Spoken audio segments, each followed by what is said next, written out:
Everything humans know of our planet, we were told, had been shared. You lied to us.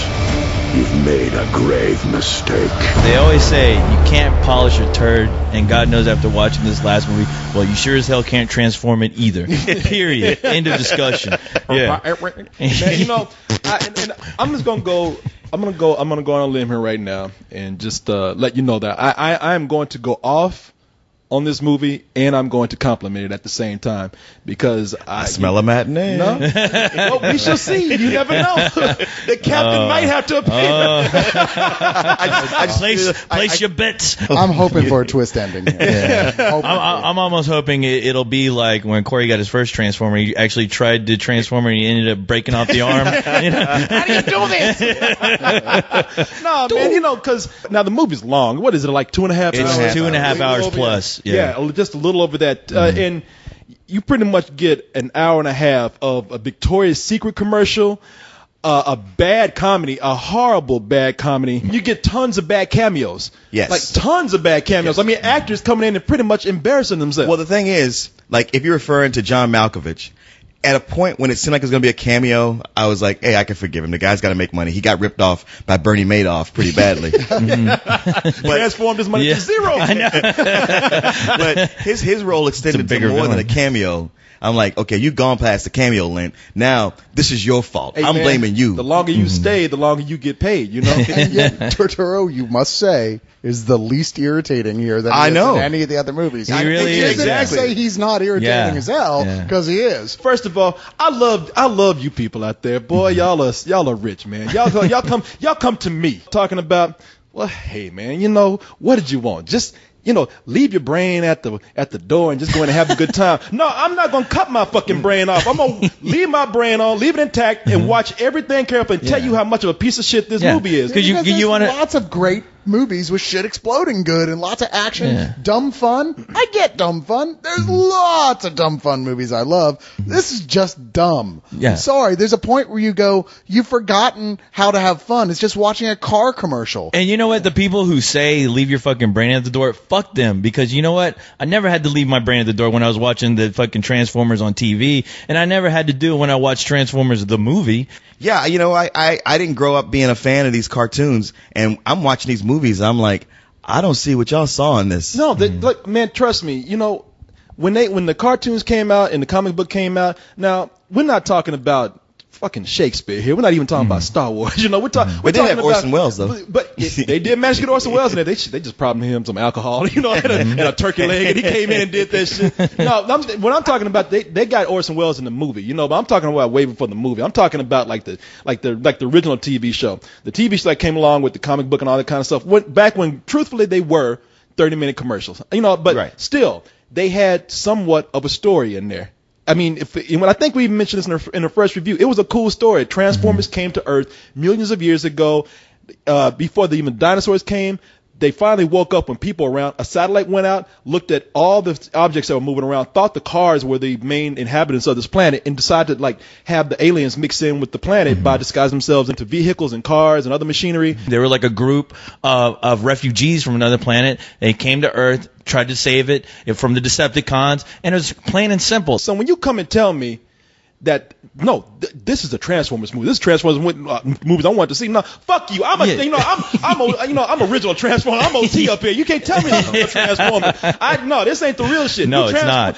I knew Optimus Prime when he used to come to my porch asking for money for the ice cream man. I knew Optimus when he was a tricycle. Yeah. I know this shit, all right? I was back when Prime just came out, the comic books came out, the toys came out. I had the original action figures. I'm a real Transformers fan. I was excited more than anybody to hear that they were going to get Peter Cullen, the original Optimus Prime. To do the voice of the one and only Optimus Prime. I know. And even within the Michael Bay movie, it's not a fucking Transformers movie because for the first hour and a half of this movie, while you're getting all this buffoonery that's going on, you don't get that many Transformers. They come in, say a line, and then they're gone. Yeah, exactly. Yeah, they transform to where you can't even recognize half of them, and you get some nice explosions, and then that's it. And then it cuts back to the comedy. Everybody in the movie acts so incredibly inhuman. Problem with Michael Bay, and I was saying this yesterday, Michael Bay, there's two sides to him, and it depends on what project he's working on. because it's easy to hate this guy for just making fluff like this. But I've seen Michael Bay work within his own realm. Absolutely. Yeah, and I really do enjoy some Michael Bay movies.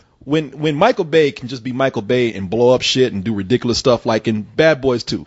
I love that movie, man. That's a good Michael Bay film. Yeah. And it's fun. But when he takes a property like this that already kind of had some background, some stories, whether you like it or not, there was something there that made Transformers work, and he stripped everything from it, mainly because he doesn't know how to work with actors. His weakness is working with actors. I think he's incredible when it comes to action. When it comes to actors, he strips them down to their most annoying parts.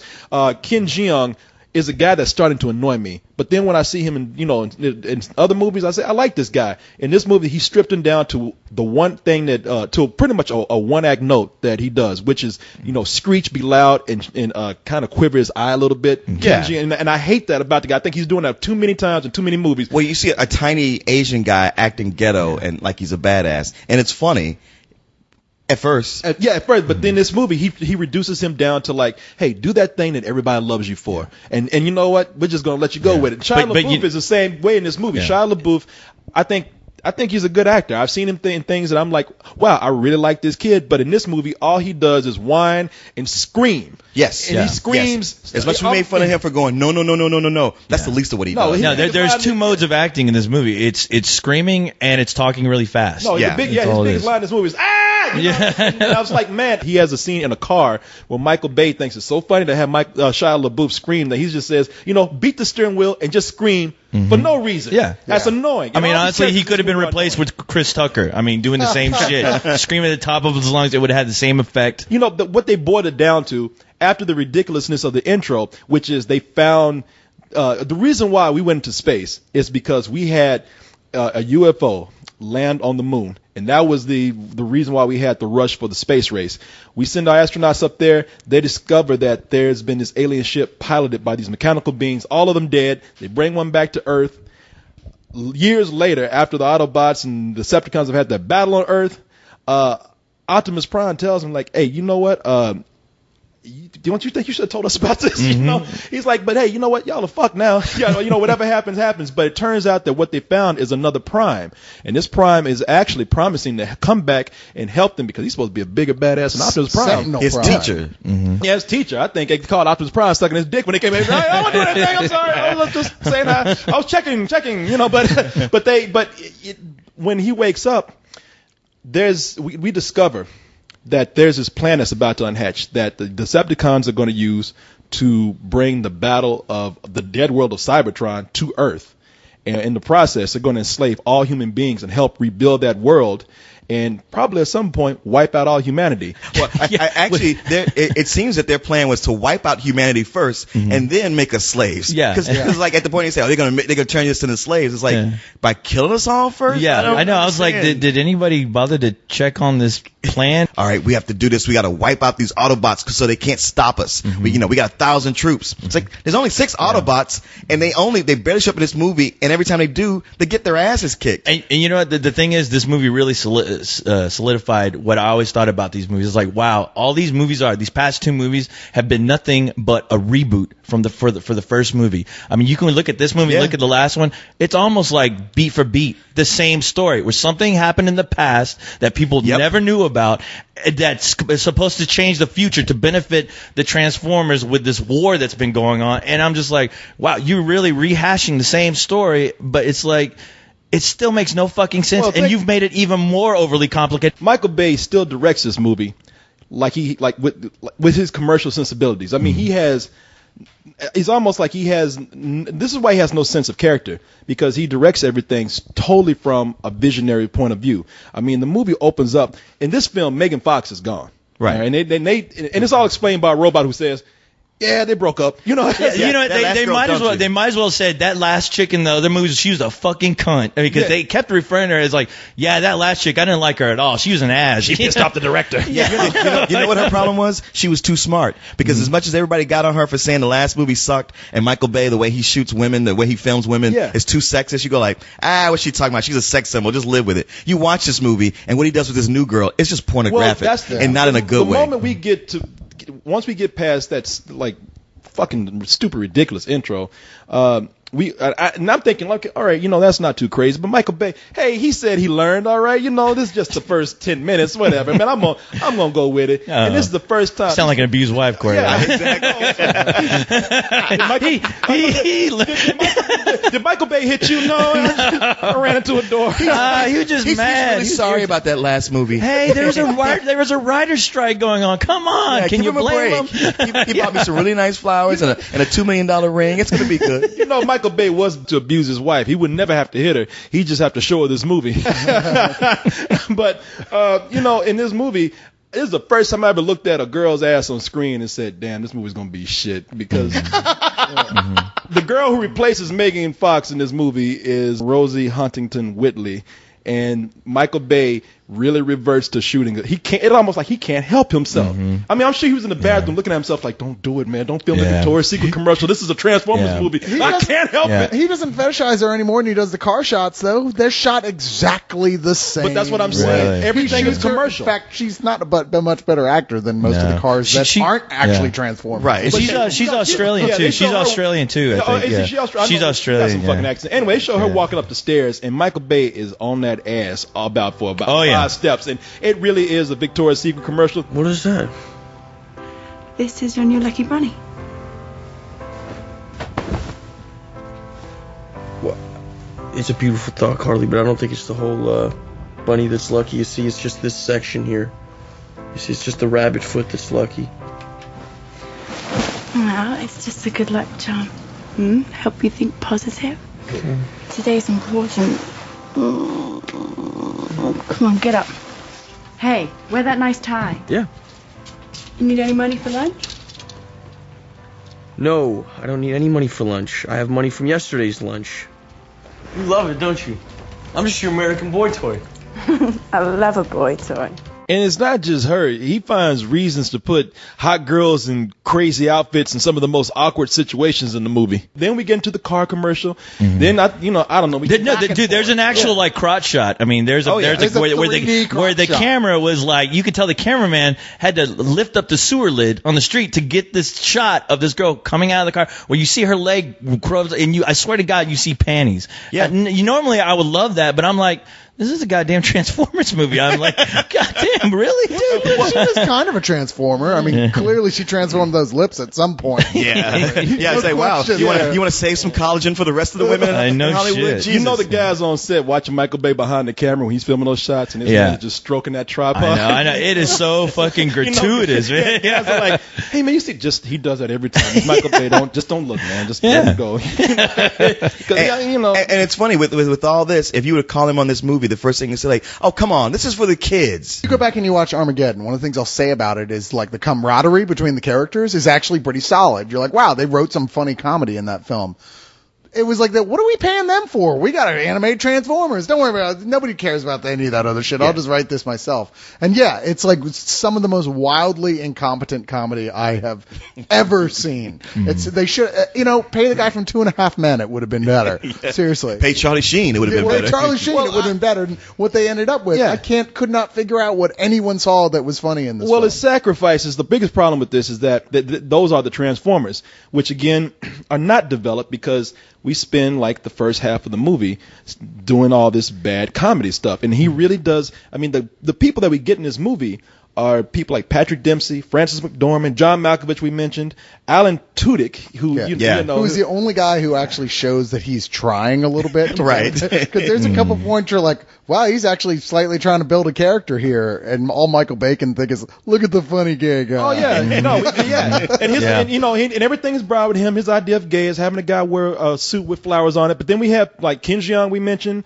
Even Buzz Aldrin is in here, and all these actors. Oh man, putting those astronauts in here, that was just sad. All these actors that we've seen before, he's made them, all of these people, at some point in this movie, he's made them all annoying characters. I mean, even like we said, Buzz Aldrin, just for being there, I'm upset.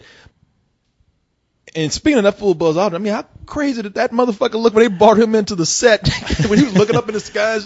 That guy looked like he was just happy to get the fuck out of the nursing home. I think Optimus Prime actually came and visited him and go, roll out. Yeah. And he go, oh, yeah. I mean, they bring him to NASA. Maybe he thought he was going on another mission. looked like see, he saw- I told you, my time is coming. 'Cause whatever I'm not he- eating this oatmeal. God damn it, I'm going into space. Bring me some Tang. Who is this guy who's captaining this ship, Optimus Prime? Where is he? Where is he? 'Cause he looked like when he was talking after his pride, he looked like he really thought that shit was real. He really did. I mean, he was the best actor in this whole movie. He's the first person in all these movies to sell the idea that there's a person actually looking at Optimus Prime for once. You know what? You're right. Grandpa, we'd like you to meet Optimus Prime. How you doing there, Prime? I want to congratulate you on everything you do from one spaceman to another. I know that shit made me sad. That's what I meant. I really think they were fucking with him, man. Well, it's just like when I hear him on Howard Stern hawking those timeshares in Las so he Vegas. needs money. Yeah. Yeah. Well, that's why else would anyone appear in the Transformers film? I mean, yeah, I did it because I have great admiration for Michael Bay's art. You're Buzz Aldrin. You're like 80. You're like, No. fuck the Transformers. How much money? I didn't really feel bad for Buzz Aldrin in here. I felt bad for Optimus Prime because Buzz Aldrin's like, you're amazing, and Optimus goes, no, it is you who are amazing. We're going to the moon, and you're like, didn't you just cross the entire galaxy? Fuck that monkey. I know. Went to the closest stone. Good luck. You know, Aldrin ain't got shit on Yeah. you. Well, I know. it's like, when your dog is able to go catch a ball and bring it back. You go, oh, what a good boy. You Yeah. did so good. Yeah, I mean, Optimus Prime should have looked at Buzz Aldrin like those kids who get in those space shuttle rides for a quarter in front of the grocery store. He's like looking at him like, really? And you know, Optimus Prime was like, well, thank you, and I'll get him out of here. He just shit his pants. Buzz Aldrin's the hero, man. We should be talking about him. Like, I love him. he's also a whore for being in this movie. Yes, he is. You know, Hey, he did Dance with the Stars before this, so it ain't that much of a drop. Wow. that's much of a whore, though. I mean, That poor goddamn, guy, he just heard stars in the title. He's like, I'll do it. Exactly. That's why he did I'm it. going to space again. I'll do How the it. fuck Where do I is he gonna sign? dance? Back to the stars. Yeah. What they do? They put that motherfucker on a Segway and roll him. I don't know that. Were they trying to kill that motherfucker? Was somebody trying to make some money off him? What were they doing? On strings like a puppet. How the fuck is he gonna dance? Shit. I know you've been to the moon, but goddamn, man. Bill O'Reilly's in here. Oh well, he's already. He's He's already a character. Yeah, he fits perfectly in the Michael Bay universe. And that's another thing that he does. I mean, and if anybody thinks I'm like going off on a Republican slant here, I'm not, because I hate when people put too much of, they politicize the movies too much. I've said this about Richard Donner, who always has to put some sort of liberal message in his films, which is annoying.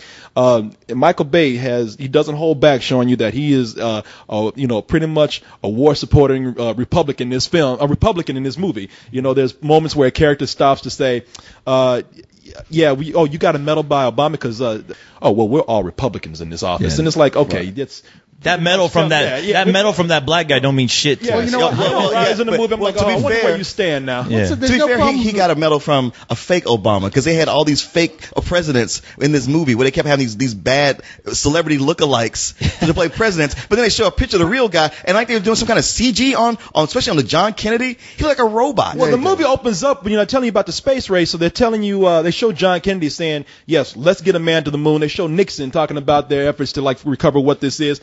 And it's almost like Michael Bay just said, hey, you want to see how shitty these lookalikes are? I'm going to put the real president next to the fake guy that we have here, so you can tell the difference. There's a point in the movie where they have a video a monitor set up where you see what looks like the real Kennedy. Yeah. And then there's the lookalike sitting in the background. Looks nothing like You're like, you look at that. Who's that guy back there? I honestly thought that Michael Bay dug up the bodies of these guys because they almost look like embalmed versions of these people who are. And I was like, wow, okay, that is fucking creepy. They should have had the cassette transformer in the Nixon part. Yes. Oh, yeah. Cool. Shit. Okay, let me ask you guys this, since I didn't watch the show, but Cyrus brings up the point about the robot, the transformer that can turn into a cassette tape. They turn Sound into wave? guns. Yeah. Okay, guns, planes, Right. trucks, cars. Who are the two little annoying transformers that turn into gremlins? Hey, talk like this. We gonna turn this. They all fucking came from the asshole of Michael Bay. That's where they Okay. came from. They had two. Okay, so everybody remembers Mudflaps and Skids in the last movie. Those two racially offensive stereotypes. And Michael Bay says he was so strong about this. He says, "Look, I have taken these characters out the movie, and I'm sick and tired of people calling me a racist and saying my characters are going to be coming back. They're not in the film." Somebody even came out and said, "I think they were just fucking with Michael Bay." It's like, No. I saw him in the background somewhere. You put him in, he's like, God damn it, I will pay, and he said, I will pay $25,000 to the person that can find mud flaps and skids in the movie. Mm-hmm. And I think he owes us that $25,000. Yeah, I want my $25,000. Because all he did was take like the big black lips and the ears and the gold teeth and the chains and whatnot off of mud flaps and skids and sold them for parts. And named them, yeah. No, that's some black dude who bought them fake teeth. I thought shit is my grill, nigga. I never saw the second one, but I thought that's who they were. I didn't, because they were so Sanford and Son or something. They replaced hey, don't insult them. Amos and Andy. That's everything. Okay, there you go. One of them it's Brains and Wheels. And Brains and Wheels, well, at least, I don't remember Brains, but I don't remember anything being Brains about that last movie, actually. But Wheels was in the last movie. Yeah, I think he was kind of a bad guy. He was the guy that Megan Fox fought with at the beginning of the film. Yeah, okay. But he's in this movie, and he's sort of the Ewoks of this film. It's like they're that's perfect. Yeah, yeah, they're supposed to be the kind of the characters that the kids are going to laugh, relate to, and want toys of. And they are, while not racist, except one of them sounds like Joe Pesci. So if you want to take that as an insult, then by all means go ahead. But they are equally as annoying because, like most of the Autobots or any kind of Transformer in this movie, they kind of show up for no reason. And I'm so upset with the film for like spending so much time giving us annoying characters, annoying comedy, and hardly giving us any Transformers, that they could have spent that time explaining these new characters, giving them some dimension, making us care about them, and they just refuse. Michael Bay wants to shoot so many commercials within one film, and that's all he does. And that's why this trilogy makes absolutely no sense. There's no, I mean, there's no, it's so disconnected from it. They can all stand as their own film, but like that's why I keep saying, that's why I keep stressing, they are a reboot. They're all their own film, the same film. It's the same film that he keeps remaking because this film lets you know that there are only about 6 Autobots. And that is it. Yeah. That is it. Even though you're wondering, well, what happened to RC in the last movie? What happened to the fucking the fucking ghetto bots? What happened to those guys? I mean, it makes no sense. And trying to understand it, you're gonna kill yourself. I guess they are so scared about offending people with stereotypes that they replace them with stereotypes that will confuse people because the NASCAR robots, you think they should be sounding like, I don't know, Larry the Cable Guy. Larry the Cable Guy, or I don't know, it's American at least. Yeah. But one of them is British and the other is Irish. It sounds like Irish. They don't have personalities. They just have accents. Yeah. And once they start fighting, once the Decepticons and the Autobots fight, I can't tell at all who is who. Something like, Optimus Prime I can see because he's got red and blue on, and maybe Bumblebee because of yellow, but maybe for a little bit of color, they get to going. Those fights, I'd be like, oh, one of them got killed. I wonder which side he was on. Now, to put a halt to that for now, I want to talk about something this film did do that I liked, which is that you've got to admit that if anybody knows how to make CG look fucking good at this point, it is Michael Bay. Yeah. The effects that he has going on there, the way it interacts with the world around it is so convincing. It really is kind of mind-blowing until it goes on for too long and you still don't know what's happening. You brought me to the point where I'm going to probably dissent. Now, I'm Two-Face here, all right? I've already got my... Go ahead, Harvey Dent. Flip the coin. I've already got my evil side that's like gone off on the bad part of this movie. And the movie comes to like about 35 or 45 minutes before it ends. It becomes visually like this, to me, this really incredible action film where you're right, like the CG, the sets, and the characters interacting with them.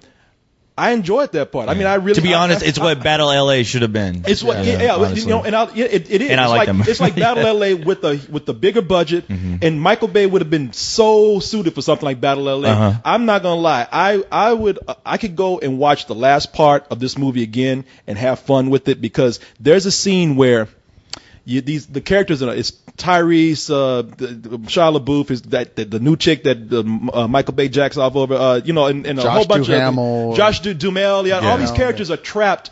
It's a combination of characters being trapped inside of a skyscraper that's falling, and they have to like find footing before they slide off and fall to their death, combined with these scenes of characters skydiving from the air and going through the debris and the wreckage of the city. And it's so easy to want to hate this film because of the shit that we just saw before, because what I'd seen before was not even some bullshit. It was a straight up fuck you, and I was about to walk out. I told you I was too. 45 minutes before it ended, I I had that debate with myself. That last part that I saw, I was like, God damn, man, that is what an action film. If you're just gonna go straight out retarded action, then this is what it should be. And I actually love that part of the film. So you like it a lot more than I did. I admit that one set piece, which is maybe about 10 minutes of that whole sequence, is really cool. I mean, that's where he had me like, holy shit, this is badass. Yeah. When the building is falling down bit by bit, and there's a fucking giant transformer sandworm from Dune. I don't know what the fuck. Don't even ask, because Shockwave is the character that, once again, Shockwave, he just that's what I was trying pops up for no reason,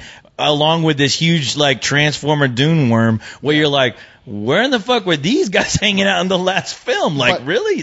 They don't give you any reason. Yeah, and it's just bizarre. You're like, why do you have a giant sandworm? I'm fucking freaked out by that. Yeah. How is it? It's not even like it. What did he model that on? Is there a lot of sequences that just for like 20 seconds you'll go, wow, that looks really cool? Sure, but he never finds a sense of continuity for any of them. you're gonna get a lot of robot carnage. You're gonna get. It's even better than the first one, really, because at least in this one he knows how to like film the robots fighting, so you can kind of tell which robot is which. Which isn't And saying that's much. when I had no Yeah. idea. It just looked like firing aluminum cans against a wall. But at the same time, you get these robots acting in weird ways. I mean, Leonard Nimoy is Sentinel Prime. Sentinel Prime, and he spins like the Latin. Now that cool action part I'm talking about, it does get weird where he's just walking around a building by himself, just talking to himself. And I know his Star Wars exposition and just hard speeches. He commits the ultimate sin of a veteran actor is to repeat their great line from one of their great movies. He repeats a line from Wrath of Khan. I'm like, you know what? And what was that line? It was like the needs of the many outweigh the needs of the and few. it makes no sense. It doesn't even. It has no context. and he's just talking to himself, just walking around. I actually love that they made fucking Megatron a homeless person in this movie, like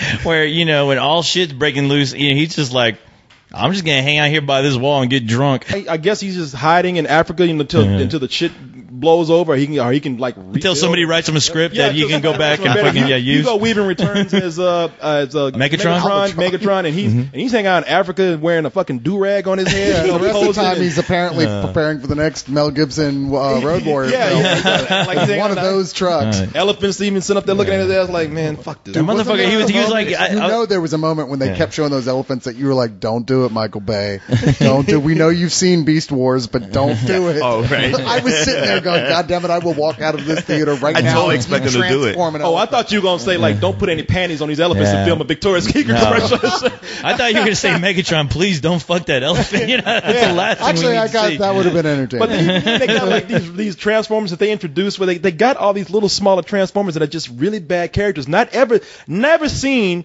I mean, even as shallow as that cartoon was, he never stooped as low as the original as to like make some of these like really dumb transformers. Like when Megatron's hanging out in Africa, there's like these little Decepticons that are like, yes, master. Oh my Yeah. God, right? Yeah. I'm coming. There's Like troll-looking, troll-looking the little ones that were Decepticons. always crawling on him and in his head wound, and he's picking them off all the Assuming time. they were like fix-it robots, I think. Yeah, but he would pick them off and because throw them he's away. a dick, apparently. Yeah, that's all I could figure from because that. if they fix his head, he will not have an excuse to wear that cool hood anymore. And I really thought about this after the movie, is that this was like a really interesting look into the mind of Michael Bay. We talk about the Autobots being heroes, protecting people, but you see battles in the middle of the traffic where Autobots and Decepticons are plowing through like cars, plowing through them, no regard for human life. Again, coming from a visual director, anything for a car chase. It's like, forget that the characters want to protect human beings. They just go in and recklessly kill people in their cars. You see cars blowing up on the freeway. No, you do. And Yeah. it's like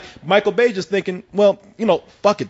That's really, in my world, there's really no people in But those like- cars. but like I We're just said- gonna blow them up. Look, like I said, if you're the kind of person that likes these films and you've been defending them all this long, not only are you going to say that we're crazy for criticizing it, not only going to say that this is as good as the last one, but you're going to say it's better than the last one. That movie's for you. This is a total piece of shit of a film, except for the last part. I feel bad almost giving it a rental because it's the lowest of the rental, but I do love that last part. As an action movie, I do love that last part. Love it. Go see another film or just walk in, sneak into the theater or sneak into the movie and watch the last part. You won't need to know the plot. That's No, for you sure. won't. It really is. It's an insult. Well, the thing is, once it gets to that point, it's like if you hadn't seen the rest of it, you go like, wow, I'm about to watch a really cool science fiction movie, kind of horror-ish with, invasion.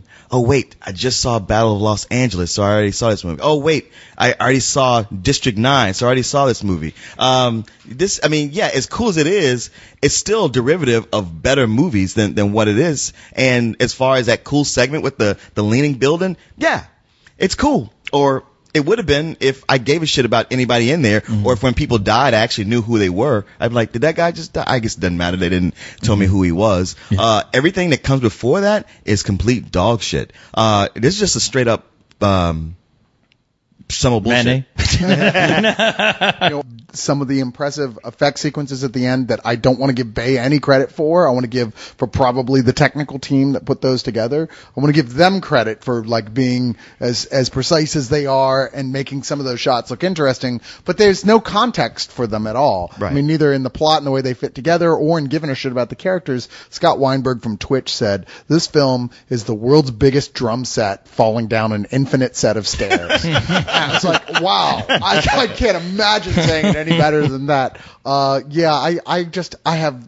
can't imagine the second movie was worse than this. You know what? To me, it's not. Oh no, they're neck and neck with each other. Well, this is some old bullshit to me. This really truly is the end of a trilogy, which it's probably not. It's the biggest fucking embarrassment that Transformers could ever have on their hands. I don't care how many people actually liked it. The people were saying, they check your brain in at the door. Those assholes checked their brain as soon as they were given birth to. And the thing is, there's no excuse for that. I mean, I always look at these films as like, wow, you have so much potential. You had Peter Cullen. I'm almost on the brink of a fuck. You know what? I'm gonna give it a fuck you. I have to. I really have to give it a fuck you. I mean, I honestly have to, because I mean, as amazing as that set piece was at the end, it really didn't matter. I mean, it looked great in 3D, and I was like, wow, this is cool, but that's not Optimus Prime on the screen. I don't care about these comedic characters that are offering nothing to the storyline at all. I can't wait for the day, because they're rebooting everything. Yes. I wish that they would just reboot this. I pray to I pray to fucking Unicron that they fucking do that. I really do. There's more money to be made off of this series from people who will see, these dumbasses that will see this movie right here and enjoy it. They'll fucking explode in their pants once they see a real good Transformers movie. And there's money to be made off of the people who want to see an actual good Transformers series, who hated this like we did. I mean, this is ridiculous, man. It's sad. Now, Leon, tell me how you feel about this. They talking about they're going to come back down here and enslave humanity. Now, I think every black person on this planet be like, I'll be goddamn on my black ass, you gonna put me back in slavery. I don't give a damn if you a big ass robot or not. I'm not being put back in goddamn chains. All it took was a few whips to get us to do it the first time. These robots got lasers. Yeah. Plus now you've got Tyrese Gibson though, so come on. That boy is intense. Okay, I will say, like, the one moment I enjoyed in the film is like he gets Shia LaBeouf. He's like, come on, man, I'm coming out of retirement. We're gonna go to Chicago. We're gonna get your girl back. And they get to Chicago and see robots tearing up shit, and Tyrese goes, I'm out of here. Fuck that. Yeah, I know. This is stupid. We'll try to talk shit beforehand. Fuck Megatron talking about putting somebody back in slavery. I wish he would try to put me back in slavery. Fuck Megatron. Megatron can eat a dick. Fuck Megatron. And then he'll cock one of them laser weapons, and I'll turn around and spit shine some Megatron shoes like a motherfucker. What shit you want me on, master? I'll rebuild anything you want me on, master. You may lose your faith in us, but never in yourselves. From here, the fight will be your own.